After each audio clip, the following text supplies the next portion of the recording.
Salut à tous, j'espère que vous allez bien. Aujourd'hui on va parler du match à venir demain. Le Barça qui rencontre l'Union Barbecue.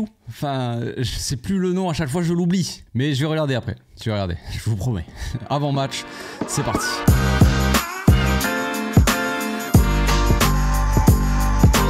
Au passage, n'hésite pas à nous rejoindre si c'est pas encore fait et à partager la chaîne autour de toi, ça fera plaisir à tonton. Avant de commencer cette petite vidéo et vous parler de ce magnifique Union Barbecue et toutes les merguez et les saucisses qu'on va pouvoir déguster demain, eh bien on va parler un petit peu d'une petite chose. Pour tout vous dire, voilà, il y a un abonné qui m'a contacté il y a quelques temps, avec qui je parle des fois de temps en temps, voilà, un gars qui m'a l'air très sympathique, qui m'a dit qu'avec son club, l'US Revel, donc ils vont affronter le PSG. Et oui, demain il y a un match de Coupe de France, il m'a dit si tu peux passer un petit message, donc on va passer un petit message pour les frérots de l'US Revel.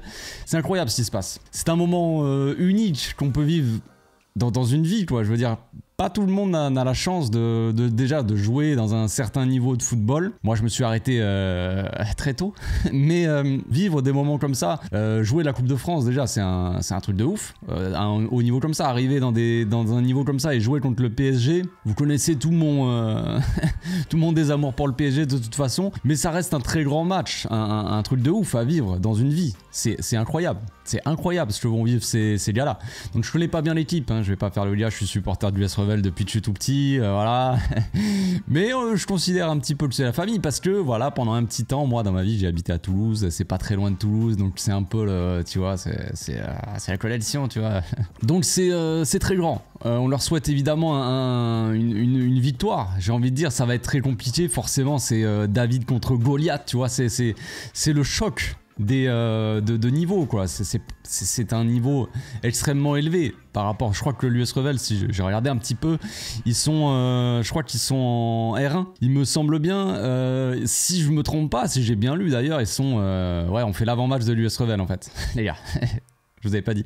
Non, mais ils sont invaincus à domicile. Voilà, il y a une certaine équipe, il y a un certain niveau. Voilà, le frérot, lui, il est blessé. Malheureusement, il pourra pas jouer. Il me semble qu'il est gardien, mais blessé malheureusement. J'espère quand même que tu seras là pour soutenir tes coéquipiers, mais je n'en doute pas. Et je vous souhaite un très bon match. De toute façon, sans parler de victoire, de défaite, de ce qui pourrait se passer, juste déjà de vivre des moments comme ça dans une vie, c'est déjà assez exceptionnel. Et voilà, c'est magnifique. C'est que le football est magnifique. Donc bon courage à vous les gars et ramenez-nous la coupe. Ramenez la coupe à la maison s'il vous plaît. Donc le Barça affronte l'Union Deportivo Barbastro, je crois. Alors attendez, je regarde. Barbastro, c'est ça. Donc on va arrêter de les appeler barbecue quand même au bout d'un moment parce que le karma va nous frapper très fort et on va se manger une défaite. Non pas les merguez, mais une défaite contre cette équipe si ça continue. Bon, si j'ai bien compris, ils jouent en 4e division. Ils sont 9e de leur 4e div. Donc on sait très bien que ça veut pas dire grand chose, surtout avec ce Barça là en ce moment. Mais on a affronté il y a pas si longtemps que ça l'Intercity, vous vous souvenez? Intermarché, maintenant l'Union Barbecue, c'est incroyable ce qu'on vit. Intercity qui nous avait fait vivre l'enfer presque. Un ancien de la Masia qui avait marqué, je crois, un triplé ou un truc comme ça. C'était incroyable. Donc voilà, on avait déjà eu, on sait qu'on peut avoir un peu de difficultés contre des petits comme ça qui arrivent et qui donnent tout en fait. Qui donnent leur vie et toi t'es là, t'es tranquille, t'arrives les mains dans les poches. On connaît l'équipe actuelle qui est plutôt tranquille quand il s'agit de jouer les matchs. Donc s'ils arrivent tranquilles et que les mecs en face ils ont couteau entre les dents et qui donnent leur vie sur le terrain, ça peut éventuellement nous compliquer la tâche. Maintenant forcément la différence de niveau elle est quand même assez élevée. Je veux dire, ils sont, en plus de ça, ils ont du mal dans leur championnat, donc logiquement le Barça devrait pouvoir gagner ce match logiquement assez facilement. Est-ce que maintenant la question c'est, on va pas parler 50 ans on va pas analyser l'Union Barbastro pendant 100 ans, vous dire attends non, ils jouent en... Non, je sais pas. Il y a quasiment pas d'infos sur eux, on peut pas vraiment trouver de trucs. Donc voilà, mais c'est de savoir comment va aborder le match l'équipe, quoi. Comment ils vont aborder psychologiquement le match, est-ce qu'ils vont se donner à fond. En ce moment ça va pas très bien, je ne sais plus quoi dire avec cette équipe. Mais avant de parler de la compo, tout ça, j'ai vu un truc hier, franchement ça m'a dégoûté. Ça m'a dégoûté de ouf envers Xavi, je vous le dis. Bon, Xavi, on sait, il est très nerveux sur le bord du terrain, il fait que d'insulter, machin. Des fois c'est marrant, Voilà, il va sortir des petites insultes, voilà, c'est des insultes en espagnol, on n'a pas l'habitude de les entendre, c'est marrant quand tu les traduis. Ok, mais au bout d'un moment, déjà en étant coach du Barça, passer son temps à insulter tout le monde et tout, c'est un peu limite, même si des fois, je veux dire, on peut rire et tout. Moi-même, nous, en tant que supporters, on peut y aller, tu vois, derrière notre télé, à insulter, à balancer quelques trucs, quand on est dans le feu de l'action, mais lui, il est coach. Tu vois, en étant coach, c'est bizarre, tu vois, c'est bizarre. On a l'image de Xavi qui insulte, mais on va y venir, de qui il insulte, c'est ça le problème pour moi. Et Xavi qui fait son insulte, qui dit me cago en tu puta madre. Donc voilà, et on voit même Garcia Pimienta qui a moins d'expérience que Xavi, qui est un coach, tu vois, voilà, qui vient d'arriver à Las Palmas, il était coach avant du Barça, tout ça, enfin chez les jeunes. Et on voit déjà qu'il est comme ça, il regarde Xavi, on dirait qu'il est choqué en mode mais il est fou ce gars là ou quoi. Déjà en termes d'image et tout par rapport au club, je trouve pas ça ouf, mais bref. Mais le problème pour moi c'est qu'il a insulté surtout, il a insulté Mika Marmol. Vous savez très bien, j'en parle souvent, j'en ai déjà parlé régulièrement, mais c'est pas le problème qu'il a insulté le gars, moi j'aime bien ce joueur et tout, c'est pas ça le problème en soi, le problème c'est que ce gars-là vient de la Masia, c'est un mec comme Xavi, qui est sorti de la Masia, alors certes il a pas la carrière de Xavi, il a peut-être pas son talent, peu importe, je m'en fous. Il est né, ce gars-là, Mika Marmol frère, il est né dans ton village frère, Xavi, il est né aussi à Terrassa, comme toi, il vient de la Masia, comme toi. Tu l'as entraîné, frère. Tu l'as coaché. Il y a 2 ans, tu l'as coaché, tu l'as fait débuter au Barça. Mika Marmol a débuté au Barça. Il est le numéro je sais pas combien de la Masia à avoir débuté. Et il a débuté sous qui? Sous Xavi Hernandez. Et frère, et toi, tu lui dis un truc, juste parce qu'il a tiré le maillot de Sergio Roberto. On était tous vénères quand il tire le maillot de Sergio Roberto. Il coupe l'action, il aurait dû se prendre un carton. Ok, ça s'arrête là, frère. Mais il arrive, il insulte, frère, comme ça. Je chie sur... Non, mais t'es allumé, frère. Voilà, bon ça j'ai vu ça, moi je croyais qu'il avait parlé à l'arbitre ou à un joueur, j'avais pas vu ça. J'ai vu la vidéo hier sur Twitter, juste avant de me coucher. Je peux vous dire que j'ai eu, je vais pas faire le lien, j'ai pas dormi de la nuit non plus. Mais ça m'a bien mis les nerfs, tu vois. Et j'ai mis un petit peu de temps à m'endormir. J'étais là, en fait, j'étais dégoûté de ouf quoi. Je suis dégoûté de son comportement. Ça me dégoûte. Tu peux faire t'embrouiller avec des gars, tu vois, mais ça dépend le contexte, tu vois. Mais tu peux t'embrouiller avec, je sais pas, tu vois, ou même des fois l'arbitre balancer un mot ou deux parce que l'arbitre ils font péter des câbles. Mais l'autre il a fait sa faute.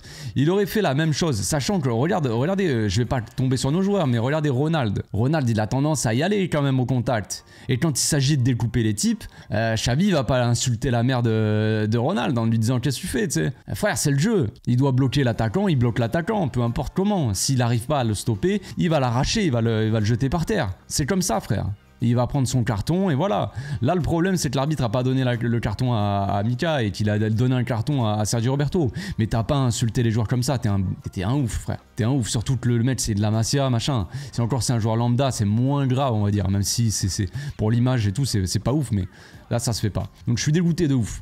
Là, ça m'a bien dégoûté hier et vous le sentez peut-être, je suis toujours aussi vénère et dégoûté. Bref, donc pour ce match-là, est-ce qu'on va voir Vitor Roque titulaire? Est-ce qu'on va avoir des changements? J'espère voir Lewandowski, même pas convoqué, mais j'ai pas vu encore les convos, mais Lewandowski n'a rien à foutre là de toute façon, donc là, ça sert à rien qu'il joue. Il pourrait le mettre, vas-y, on va le remettre en confiance, essayer de marquer, mais il ne marquera même pas contre eux. On le sait déjà, donc voilà. Est-ce qu'il faut mettre Rafinha ou Lamine Yamal qui a fait une bonne rentrée? Rafinha qui est toujours aussi compliqué. Est-ce que Romeu, est-ce que Casado, machin, déjà les gars, pour la composition d'équipe, on sait que normalement, si je me trompe pas, on ne peut mettre que 3 joueurs du Barça B qui n'est pas enregistré avec l'équipe première quoi. 3 jeunes. Donc, c'est-à-dire que si on veut mettre Hector Fort, qui à mon avis doit être titulaire à la place de Cancelo qui est blessé, en latéral droit pour ceux qui ne connaissent pas, eh bien déjà ça fait Hector Fort à droite. Si on met Lamine Yamal, il n'est pas enregistré de l'équipe première, ça fait 2e joueur, il reste plus un 3e joueur. Si on met Fermin Lopez, ça fait 3 joueurs. Donc il y a le problème de Casado, pas Casado, voilà, on a toujours le même truc, on sait très bien que c'est Romeu qui va être titulaire les gars de toute façon, puisque il joue jamais, c'est un match de Coupe d'Espagne contre une des 4, voilà, il va jouer, on le sait. Donc voilà, mais est-ce que Casado va jouer en cours de match, va jouer un petit peu? Est-ce que qui va être convoqué? Est-ce que Mardiou va être convoqué? Avec l'arrivée de Vitor Roque, je pense que Mardiou il va être un peu moins convoqué, c'est ce qui est assez logique. Il faut essayer d'intégrer Vitor Roque, voilà, sans vraiment jeter Mardiou sur le côté. Il faut le faire revenir aussi de temps en temps, mais voilà, Vitor Roque vient d'arriver et lui il est enregistré avec l'équipe première, voilà, il faut qu'il joue, tu vois. C'est assez évident. Après, il y a Pau Cubarsí qui devrait être convoqué aussi en défense centrale. Est-ce qu'il va jouer? est-ce qu'il va rentrer en cours de match? Comme je l'ai dit, on peut pas faire jouer beaucoup de joueurs, les types réserves quoi, en gros. Donc ça, faut savoir le gérer, c'est un peu compliqué. Donc on va passer tout de suite à la composition d'équipe les amis. Voici mon 11 donc. Bon voilà, pas grande nouveauté. J'ai mis de côté un peu Sergi Roberto. Vous allez me dire, waouh, Sergi Roberto, le GOAT du moment, est très en forme, tout ça, je sais bien, mais Sergi Roberto, je le fais un petit peu reposer. Si on doit compter sur lui pour les prochains matchs, autant le préserver. Là en Coupe d'Espagne, le niveau est plus faible. Moi je serais bien pour voir Fermin Lopez titulaire. Je mettrai au repos Gundogan aussi. Je mettrai au repos Rafinha, Lewandowski. Je mettrai au repos Ronald aussi. En ce moment, Ronald, c'est pas foufou. J'aimerais bien qu'il souffle un petit peu. Donc en cours de match, évidemment, je ferai sortir aussi Frenkie pour le faire souffler. J'ai pas envie qu'il joue tout le match, Frenkie. Gundogan pourra rentrer. Même Sergi Roberto pourrait rentrer. Casado à la place de Romeu peut-être. Si tu fais sortir Lamine, tu mets par exemple Rafinha. Ou si tu mets Ferran à droite. Si tu fais sortir un petit peu Lamine, Ferran à droite et Vitor Roque dans l'axe. Là, tu peux faire rentrer...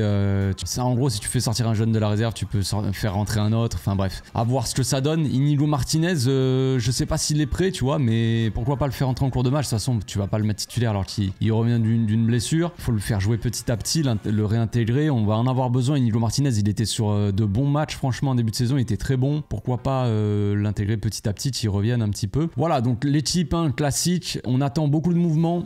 Un Lamine Yamal très intéressant dans le dernier tiers, qui va faire des passes intéressantes, trouver des solutions. On l'a vu contre Las Palmas, c'est lui qui a trouvé la solution sur la passe de Félix qui part dans la profondeur. Félix qui tire, c'est repoussé, et Gundogan qui va, penalty, bref, vous connaissez la suite. Donc Lamine Yamal, toujours intéressant dans sa vista, dans son jeu de passe. Ferran Torres en ce moment qui est plutôt pas mauvais, il est pas mauvais, donc autant y aller, autant l'utiliser. Moi, j'aurais envie de voir Vitor Roque, bon là je l'ai pas dans mes visuels, mais je l'ai pas fait. Vitor Roque, je l'aurais bien mis titulaire, mais là d'entrée, je sais pas trop. J'hésite, j'ai pas envie non plus de brûler les étapes, mais je le ferai rentrer quand même assez tôt, qu'il ait plus de temps de jeu de la dernière fois, tu vois, une bonne trentaine de minutes ou un truc comme ça, selon le match, tu vois, comment ça se passe. Si c'est facile, tu vois, si vraiment on est à l'aise dans le score et tout, pourquoi pas le faire rentrer voilà, assez tôt, autour de la 50e, j'en sais rien, tu vois, mais faire jouer un peu tout le monde. Question animation, bon, ça sera quand même quelque chose d'assez habituel. Je pense que Lamine Yamal va rentrer un petit peu dans l'âge, je pense qu'on aura un double pivot, Romeu, Frenkie. Hector Fort sera assez offensif, hein. Hector Fort c'est un latéral qui est assez offensif, donc Lamine il pourrait rentrer dans l'axe, soit Lamine reste collé, Hector Fort il reste en soutien et Fermin il vient dans le demi-espace, soit c'est Lamine qui rentre dans l'axe là, Fermin qui reste peut-être en soutien, peut-être qu'on jouerait comme ça, et Hector qui prend le couloir, Félix qui rentrerait dans l'axe comme d'habitude, qui est un peu plus intéressant, axial, qui pourra changer beaucoup de sa position avec Ferran, ils peuvent échanger, beaucoup de mouvements entre les deux, j'attends beaucoup de mouvements, de combinaisons, tu vois, de jeu collectif quoi. J'attends un peu plus de ça. Baldé, ben on espère qu'il a travaillé les centres, parce que la dernière fois c'était catastrophique. D'un côté on n'a pas trop le choix pour le moment de qui est-ce qu'on met. Si on met pas Baldé, ça va être un autre problème qu'on va avoir. Et donc après, on peut rester à 2 centraux derrière et avoir une équipe assez offensive, un truc comme ça. Évidemment, on n'attend pas un match comme Las Palmas où tu as les 5 attaquants qui sont tout devant et les autres derrière ou un truc comme ça. Je sais plus exactement comment c'était, mais il n'y avait pas de milieu, quoi. Il y avait pas de... C'était horrible un petit peu. Soit un truc comme ça, à 3 derrière. Moi, c'est ce que je ferais. Ça n'a jamais été vraiment fait. Romeu, à chaque fois, c'est pas lui qui est là, c'est Frenkie. Moi, Frenkie, je veux bien qu'il descende pour sortir les ballons parce que Romeu n'a pas le talent de Frenkie. Mais une fois qu'on est en place, positionné, il faut que Romeu il soit là, tu vois. Il soit en soutien comme 3ème central. Si on fait ressortir le ballon sur lui, bah voilà, il a donné à Koundé ou Christensen et après un des deux fait le jeu, quoi. Mais c'est tout. Ça va pas plus loin. Voilà mon animation. Soit ça avec Romeu au milieu, mais bon. Ça sert pas à grand chose en vrai. Voilà pour la compo, je sais pas ce que vous en pensez, mais bon voilà, peu importe en vrai, peu importe la compo, on a envie de voir un beau match, on a envie de voir une rousse hein, concrètement. Contre une équipe comme ça, je suis désolé, mais avec le jeu qu'on a en ce moment depuis des mois et des mois, on a envie d'être un petit peu rassuré, de prendre un petit peu de plaisir, c'est la moindre des choses. Si on fait un match encore où on galère contre l'Union Barbas 3, bref, vous m'avez compris, si on galère, on n'a pas envie de passer un dimanche soir faire encore à souffler, encore à souffrir franchement. C'est pas ce qu'on a envie les gars, c'est pas ce qu'on a envie. Je vous souhaite à tous une bonne journée, on se retrouve demain pour l'avant-match en live, je serai 1 heure avant le match en live sur YouTube comme d'habitude et puis après pour le débrief. D'ici là portez-vous bien, passez donc une très bonne soirée, ciao.